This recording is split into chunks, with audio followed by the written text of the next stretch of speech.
नमस्कार। बात को समझो में एक बार फिर आप सभी का स्वागत है। भारत देश में धर्म और धर्मनिरपेक्षता ये दो शब्द हमेशा से बहुत ज़्यादा चर्चा में रहे हैं, खास तौर पे आज़ादी मिलने के बाद। हालांकि आज़ादी के पहले धर्म शब्द, धार्मिक कट्टरता, धार्मिक विवाद चर्चा में रहे, लेकिन धर्मनिरपेक्षता शब्द तो आज़ादी के बाद ही अस्तित्व में आया और उसके बाद उस पर चर्चा भी उतनी ही ज़्यादा होने लगी। ताज़ा मामला यह है कि सुप्रीम कोर्ट ने धर्मनिरपेक्षता पर अहम टिप्पणी की है। देश की सर्वोच्च अदालत ने कहा कि धर्मनिरपेक्षता को हमेशा संविधान के मूल ढांचे का हिस्सा माना जाता रहा है। सर्वोच्च न्यायालय ने संविधान की प्रस्तावना से 42वें संविधान संशोधन के जरिए जोड़े गए शब्दों धर्मनिरपेक्ष और समाजवाद को हटाने की मांग को लेकर दाखिल याचिकाओं पर सुनवाई के दौरान यह टिप्पणी की है। आखिर संविधान की प्रस्तावना क्या है, इसमें क्या क्या शामिल है और उनका महत्व क्या है? प्रस्तावना से धर्मनिरपेक्ष और समाजवाद शब्दों को हटाने की मांग आखिर क्यों की जा रही है? 42वां संविधान संशोधन है क्या? याचिकाकर्ताओं ने इसे लेकर क्या मांग की? सर्वोच्च न्यायालय ने धर्मनिरपेक्षता और समाजवाद को लेकर आखिर क्या कहा है? आगे क्या होने वाला है? आइए बात को समझो में इन सभी बातों को समझने की कोशिश करते हैं। सबसे पहले तो हम ये जानते हैं कि संविधान की प्रस्तावना क्या है। भारतीय संविधान की प्रस्तावना एक संक्षिप्त परिचयात्मक कथन है। प्रस्तावना किसी दस्तावेज के दर्शन और उसके उद्देश्यों को बताती है। दरअसल ये शुरुआती एक टिप्पणी होती है, कथन होता है, और वही कथन, उसी तरह की प्रस्तावना हमारे इतने बड़े, इतने महत्वपूर्ण जो हमारा संविधान है उसकी शुरुआती अंशों में, पन्नों में दी गई है। इसे 26 नवंबर 1949 को भारतीय संविधान सभा द्वारा अपनाया गया था। इसके बाद 26 जनवरी 1950 को यह संविधान लागू हुआ। दरअसल 1946 में पंडित जवाहरलाल नेहरू ने संवैधानिक ढांचे का वर्णन करते हुए उद्देश्य प्रस्ताव पेश किया था। 1947 की जनवरी में इसे अपनाया गया। इसने भारत के संविधान को आकार दिया और इसी का संशोधित स्वरूप भारतीय संविधान की प्रस्तावना में परिलक्षित होता है। तो पूरी प्रस्तावना कुछ इस प्रकार है। आप में से बहुत से लोगों ने इसको कभी पढ़ा होगा शुरुआत में, लेकिन भूल गए होंगे। इसीलिए याद रखने के लिहाज से और इस पूरे वीडियो में आपको इस प्रस्तावना के मूल में ले जाने के हिसाब से हम इस प्रस्तावना को आपको पढ़कर सुना देते हैं। प्रस्तावना ऐसी है कि हम भारत के लोग भारत को एक संपूर्ण, प्रभुत्व संपन्न, समाजवादी, धर्मनिरपेक्ष, लोकतांत्रिक गणराज्य बनाने के लिए तथा उसके समस्त नागरिकों को सामाजिक, आर्थिक और राजनीतिक न्याय, विचार, अभिव्यक्ति, विश्वास, धर्म और उपासना की स्वतंत्रता, प्रतिष्ठा और अवसर की समता प्राप्त कराने के लिए तथा उन सब में व्यक्ति की गरिमा और राष्ट्र की एकता और अखंडता को सुनिश्चित कराने वाली बंधुता बढ़ाने के लिए दृढ़ संकल्पित होकर अपनी इस संविधान सभा में आज तारीख 26 नवंबर 1949 ईस्वी मिति मार्गशीर्ष शुक्ल सप्तमी संवत 2006 विक्रमी को एतद् द्वारा इस संविधान को अंगीकृत, अधिनियमित और आत्मार्पित करते हैं। तो ये वो प्रस्तावना है जो लगातार चर्चा में बनी रहती है और इसमें जो दो शब्द आपने सुने जिनको मैं पढ़ रहा था, समाजवाद और धर्मनिरपेक्ष, इसको लेकर सबसे ज़्यादा चर्चा इस वक्त हो रही है। प्रस्तावना में क्या क्या शामिल है और इनका महत्व क्या है ये भी समझ लेते हैं। हमारे संविधान की प्रस्तावना कई घटकों से मिलकर बनी है। इसमें यह संकेत दिया गया है कि संविधान की सत्ता का स्रोत भारत की जनता के पास है। यह भारत को एक संप्रभु, समाजवादी, धर्मनिरपेक्ष और लोकतांत्रिक गणराज्य घोषित करती है।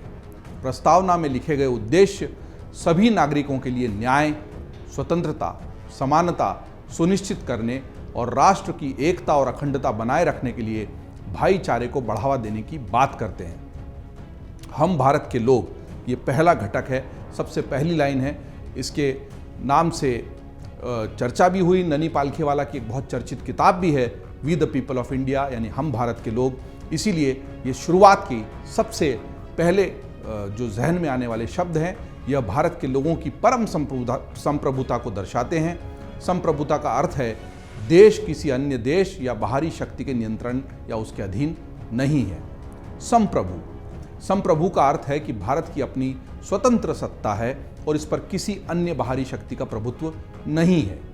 देश में विधायिका के पास कानून बनाने की शक्ति है जो कुछ सीमाओं के अधीन है।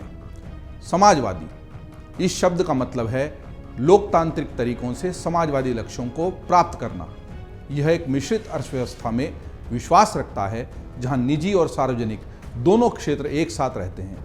इसे 42वें संशोधन में 1976 में प्रस्तावना में जोड़ा गया था और इसी 42वें संशोधन को लेकर याचिका लगाई गई है। धर्मनिरपेक्ष, इस शब्द का अर्थ है कि भारत में सभी धर्मों को राज्य से समान सम्मान, संरक्षण और समर्थन मिलता है।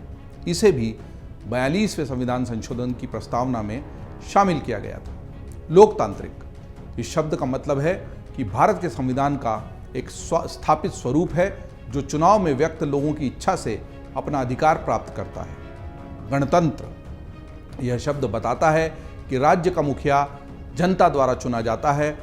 भारत में भारत का राष्ट्रपति राज्य का निर्वाचित प्रमुख होता है।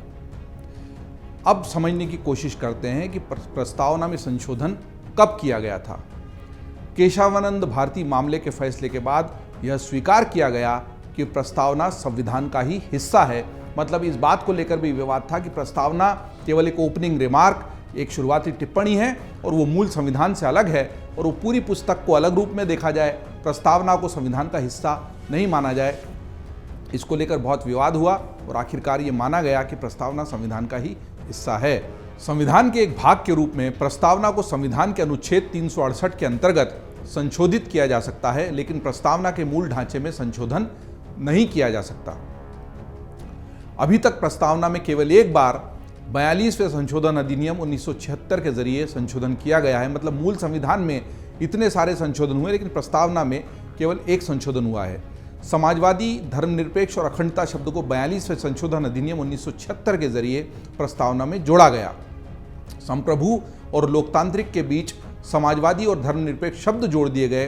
राष्ट्र की एकता को बदलकर राष्ट्र की एकता और अखंडता कर दिया गया। ये तीन शब्दों का महत्वपूर्ण परिवर्तन किया गया 42वें संशोधन में 1976 में। तो कोर्ट में फिर इस प्रस्तावना को लेकर क्या याचिका दाखिल की गई है, इसको लेकर क्या विवाद है। दरअसल शीर्ष अदालत में भाजपा के नेता डॉक्टर सुब्रमण्यम स्वामी और सुप्रीम कोर्ट के वकील अश्विनी उपाध्याय और बलराम सिंह ने इसे लेकर याचिकाएं दाखिल की हैं। इन याचिकाओं पर सुनवाई हो रही है। याचिकाओं में 1976 में 42वें संशोधन के जरिए संविधान की प्रस्तावना में शामिल किए गए दोनों शब्दों धर्मनिरपेक्ष और समाजवाद को हटाने की मांग की गई है। याचिकाओं में कहा गया है कि ये दोनों शब्द 1949 में तैयार किए गए संविधान के मूल प्रस्तावना में है ही नहीं। जस्टिस संजीव खन्ना और जस्टिस संजय कुमार की पीठ इन याचिकाओं पर सुनवाई कर रही है। दरअसल हम ये जानने की कोशिश करते हैं, बात को समझने की कोशिश करते हैं कि याचिकाकर्ताओं की मांग क्या है। याचिकाकर्ताओं में से एक अश्विनी उपाध्याय ने शीर्ष अदालत में अपनी याचिका के जरिए कई बिंदु उठाए हैं। याचिकाकर्ता ने कहा कि वह न तो समाजवादी, धर्मनिरपेक्ष और अखंडता शब्दों के खिलाफ है और न ही संविधान में उनके समावेश के खिलाफ है, बल्कि वह इन शब्दों को 1976 में प्रस्तावना में शामिल किए जाने के खिलाफ है। मतलब इन शब्दों से अपने आप में कोई बैर नहीं है, कोई नाराजगी नहीं है, लेकिन जिस तरीके से 1976 में ये प्रस्तावना में जोड़ दिए गए, अश्विनी उपाध्याय जी उस बात से नाराज हैं, उस बात का विरोध है और इसीलिए वो सर्वोच्च न्यायालय में चली गए। याचिकाकर्ता उपाध्याय ने यह कहा कि भारत एक देश के रूप में संविधान के मौलिक अधिकारों और अन्य प्रावधानों के होने के कारण स्वाभाविक रूप से धर्मनिरपेक्ष है। प्रस्तावना में केवल एक शब्द जोड़ देने से देश में कोई वास्तविक प्रभाव नहीं पड़ पाया। तर्क दिया गया कि अगर धर्मनिरपेक्ष शब्द जोड़ा जा सकता है तो संप्रभु, लोकतांत्रिक, न्याय, समानता, स्वतंत्रता, बंधुत्व और अखंडता जैसे शब्दों को हटाया भी जा सकता है। साम्यवाद जैसे शब्दों को भी प्रस्तावना में जोड़ा जा सकता है। मतलब शब्द जोड़ना और हटाने का ही अगर ये सारा खेल है, लेकिन ये बड़ी बात है कि ये शब्द केवल इस वजह से नहीं जोड़े गए कि शब्द जोड़ने और हटाने का खेल है। इसके पीछे भाव, सोच और दृष्टि और दर्शन था। हालांकि अपीलकर्ता ऐसा नहीं मानते, इसलिए उनकी जो दृष्टि है वो हम बात को समझो में समझाने की कोशिश कर रहे हैं। इसी तरह समाजवादी शब्द को लेकर याचिकाकर्ता ने तर्क दिया कि यह देश के लिए एक व्यक्तिपरक विषय है। आज लोग समाजवाद को पसंद कर सकते हैं, लेकिन कल उन्हें साम्यवाद पसंद आ सकता है, जो लोकतंत्र के लिए अच्छा नहीं है। यहाँ तक कि डॉक्टर भीमराव अंबेडकर ने भी संविधान सभा में यही तर्क दिया था। आगे तर्क दिया गया है कि प्रस्तावना 26 नवंबर 1949 को संविधान सभा द्वारा संविधान को अपनाने का एक कथन है और इसलिए कथन नहीं बदला जा सकता।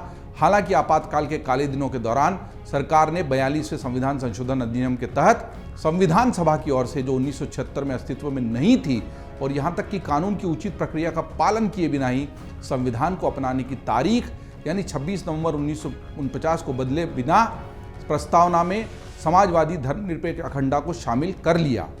याचिकाकर्ता ने कहा है कि संसद के पास संविधान में संशोधन करने की शक्ति है, लेकिन वह प्रस्ताव के तथ्यों को नहीं बदल सकती। 3 जोड़े गए शब्दों को हटाकर और मूल प्रस्तावना को पुनः स्थापित करने से देश, लोगों या कानूनों में कोई बदलाव नहीं होगा। ऐसा करने से संविधान के मूल्यों में बदलाव की आशंका उचित नहीं है।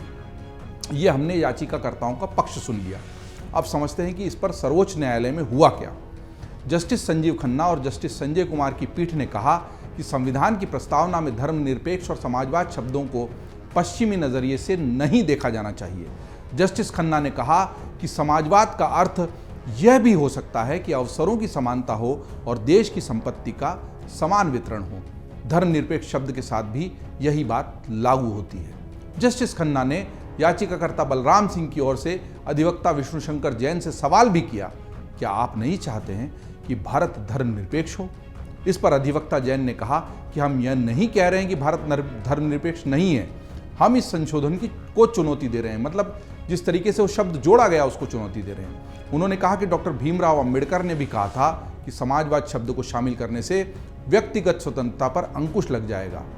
अब इस मामले में कोर्ट ने 18 नवंबर 2024 की तारीख तय की है। मतलब कुल मिलाकर अभी भी मामला कोर्ट में ही लंबित है, इस पर कोई अंतिम टिप्पणी नहीं आई है। लेकिन ये महत्वपूर्ण बहस है, ज़बरदस्त जिरह है।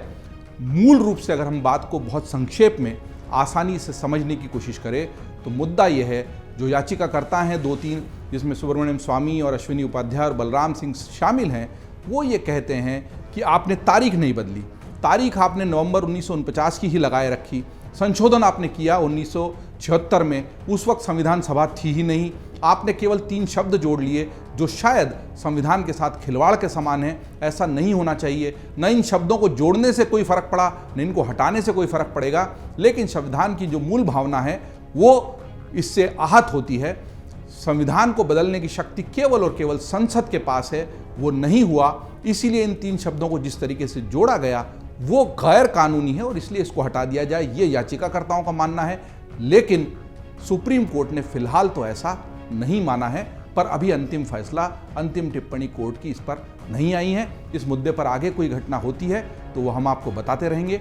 आप देखते रहिए अमरउजाला.com। अगर आप ये वीडियो YouTube पर देख रहे हैं तो हमारे चैनल को सब्सक्राइब कर बेल आइकन दबाएं और Facebook पर देख रहे हैं तो हमारे पेज को लाइक करें। 8 मिलियन प्लस सब्सक्राइबर, आपके इस भरोसे के लिए बहुत धन्यवाद।